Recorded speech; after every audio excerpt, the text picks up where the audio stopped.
Halo Sobat Noba, PTTH Ranah Kaisar episode 671 sudah rilis nih. Tanpa banyak pembukaan, yuk langsung saja kita lanjutkan kisah serunya. Di episode sebelumnya, dalam pertarungan sengit melawan Kaisar Suci Pinik Hitam, Xiaoyan menunjukkan ketangguhan luar biasa meskipun kekuatannya dibatasi oleh hukum dunia Sanhai. Dia mampu mematahkan kekuatan menelan lawannya dan bahkan membalikkan energi tersebut menjadi kekuatan bagi dirinya sendiri. Dengan bantuan kekuatan leluhur keabadian fisik Simu, dia mengerahkan serangan terakhir yang mengguncang seluruh dunia.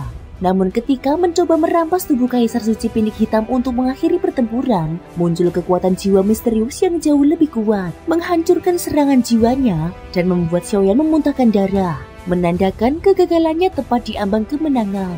Kegagalan proses perebutan tubuh membuat tubuh Xiaoyan bergetar hebat. Dalam sekejap, kekuatan pelahap yang berasal dari Kaisar Suci Pinik Hitam meledak dan menyerap habis energi kehidupan di dalam dirinya.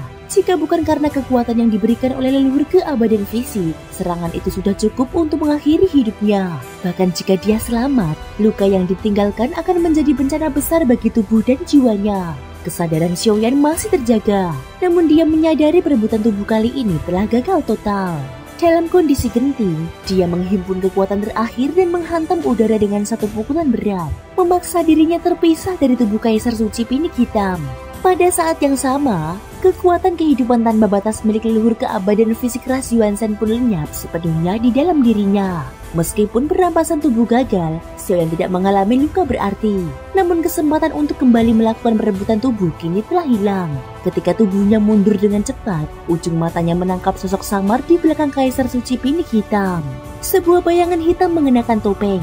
Di permukaan topeng itu tertulis kata mencolok, 4 rencana, atau dengan kata lain Simou. Tatapan Xiaoyan menajam. Bayangan itu hanya tampak sekejap sebelum menghilang tanpa jejak, seolah hanyut bersama udara. Dia segera menyadari bahwa dugaannya benar. Kehadiran sosok itu bukanlah ilusi. Jika benar dia adalah salah satu dari sang misi, maka apa yang dibicarakan dalam pertemuan alam dewa kekacauan sebelumnya memang bukan sekedar rumor. Orang itulah yang barusan memutus koneksi kekuatan perebutan tubuhnya. Fakta ini juga memperkuat dugaan bahwa hilangnya Longyan kemungkinan besar berkaitan erat dengan Simou dari sang misi. Hanya saja, dia tidak bertindak secara langsung membunuh Longyan, seolah dibatasi oleh aturan dari divisi pengendalian kehidupan. Namun, Xiaoyan paham, aturan yang diklaim oleh para sang misi sejatinya tidak pernah pasti. Dalam pandangannya, apa yang disebut sebagai aturan hanyalah sesuatu yang mereka patuhi apabila mereka menginginkannya. Dunia tempat ini, termasuk altar iblis jiwa, bisa saja merupakan permainan dari Simou. Mereka tidak perlu turun tangan secara langsung untuk menumpahkan darah. Cukup dengan menggerakkan benang kekacauan, kehancuran pun akan menyebar dengan sendirinya. Namun, jika benar alam dewa kekacauan memiliki hukum yang membatasi, yang melarang sang misi untuk membunuh secara langsung, maka cara mereka ini apa bedanya dengan pembunuhan terselubung? Para sang misi memang memiliki kemampuan luar biasa. Mereka dapat memanfaatkan kekuatan dari alam dewa kekacauan. Namun bagi Xiaoyan, meskipun kini memiliki dua identitas di dalam domain kekacauan, dia masih sangat terbatas dalam pemahaman dan penguasaannya. Dia berpikir dalam diam. Jika suatu hari mampu menggunakan kekuatan tersebut sepenuhnya, mungkin dia dapat menandingi bahkan melawan kekuatan yang dimiliki sang misi. Namun pemikiran itu hanya sempat melintas sekejap. Saat ini, ada masalah yang jauh lebih mendesak. Bagaimana menghadapi Kaisar Suci Pinik Hitam, makhluk yang telah menyatu dengan kekuatan pelahap mutlak. Dalam perebutan tubuh sebelumnya, kemarahan makhluk itu telah sepenuhnya bangkit. Setelah menyerap energi kehidupan miliknya, kekuatan Kaisar Suci Pinik Hitam meningkat pesat. Dalam hukum pelahap yang ia kuasai, semakin lama pertarungan berlangsung, semakin ia menjadi kuat. Xiaoyan tahu, satu-satunya kesempatan untuk mengalahkannya telah lenyap. Seketika, Kaisar Suci Pinik Hitam berubah menjadi kabut hitam dan menerjang seperti badai. Melihat itu, di tangan Xiaoyan perlahan muncul kitab Dewa Iblis Surga.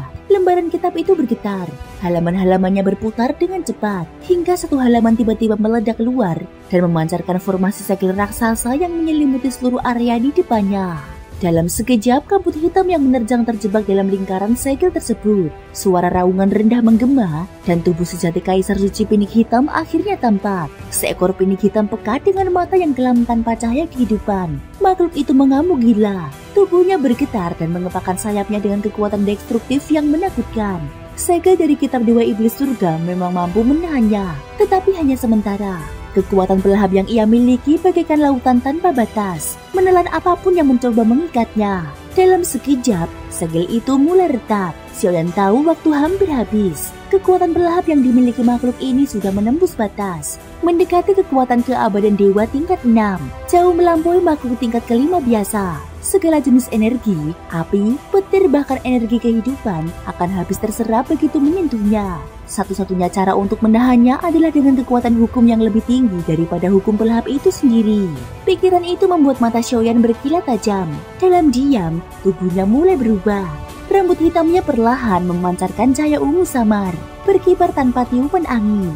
Tanda bintang putih di keningnya perlahan memudar, digantikan oleh simbol bintang ungu bersudut 4. Dari dahinya tumbuh sepasang tanduk kecil, namun bentuk tubuhnya tidak berubah, tetap seperti sosok aslinya. Itulah tanda penggabungan dari salah satu avatarnya, Suci.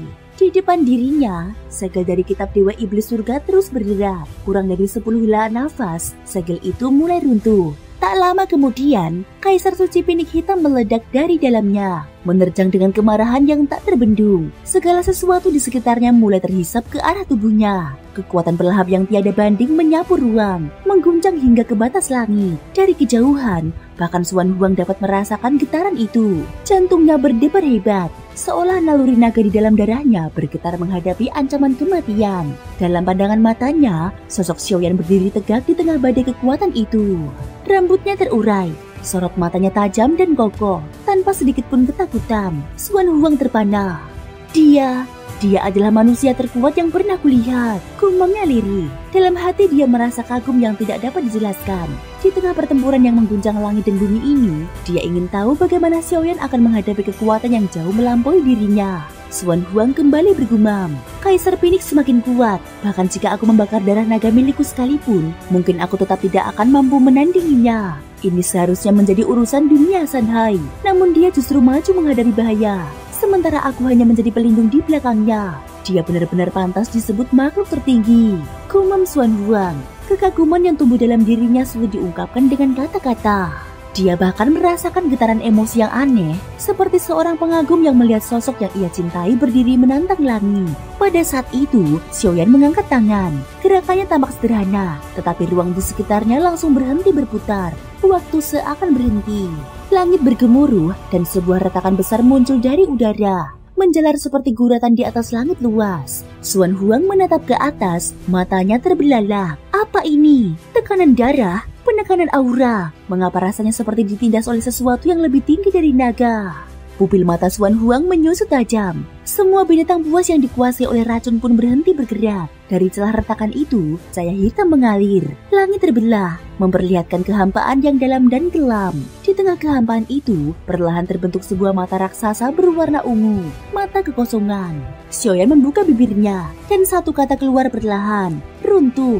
Begitu kata itu diucapkan, mata raksasa itu segera menatap Kaisar Suci Pinik Hitam. Seketika, tekanan luar biasa melanda. Energi pelahap yang sebelumnya mendominasi mulai terurai, seolah hendak ditelan balik oleh kekuatan yang lebih tinggi. Kabut hitam di sekitar Pinik membengkak hebat. Dia tengah berusaha menyerap kekuatan mata kekosongan, tetapi daya hisapnya memiliki batas. Xiaoyan segera mundur beberapa langkah, matanya menyipit penuh kewaspadaan. Dia tahu, jika kekuatan itu mencapai titik jenuh, tubuh lawannya akan meledak seketika. Namun pada saat itulah, ruang di hadapannya bergetar hebat. Dari pusaran kehampaan itu, perlahan muncul sosok hitam misterius. Sosok itu berdiri diam, suaranya terdengar dingin dan berat. Berhenti sekarang juga.